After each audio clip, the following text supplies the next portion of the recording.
I'm David Harrell with Morningstar Investment Management. In this monthly video series, we take a look at the dividend prospects of 3 stocks that are popular with income investors.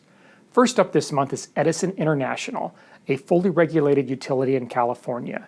Currently yielding around 4%, Edison provides one of the better yields in the utility sector. Past dividend growth has been solid at 6.3% annualized over the past 5 years, despite financial pressure from wildfires. Ongoing dividend growth is likely to be more modest, however, due to the issuance of new equity that will dilute earnings per share growth. But management is supportive of continued dividend increases. During an earnings call earlier this year, the CFO noted she was proud of an 18-year history of consecutive annual increases, and that she looked forward to building on that history.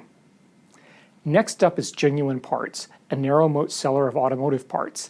Now, this company's commitment to annual dividend hikes is beyond question, as this year's raise was the 66th consecutive annual increase.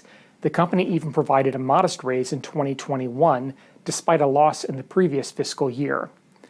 Morningstar analysts note that management targets a dividend payout ratio between 50 and 55% of prior year earnings, so future increases should approximate trailing earnings growth. But Genuine Parts also provides a good example of how consistent dividend growth doesn't necessarily lead to high yields if the rate of dividend increases doesn't keep pace with the appreciation of the stock price. The stock's current yield is around 2.3%, down from 2.6% just 2 months ago. Finally, there's Philip Morris International, which sells tobacco products outside of the U.S. It currently yields around 5%.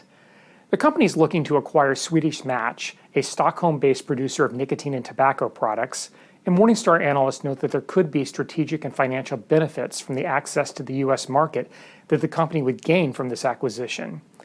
An increase in cash flow would be welcome news for future dividend increases, as the firm's payout ratio has remained above 90% in recent years and will likely hit that level again this year, based on consensus earnings estimates.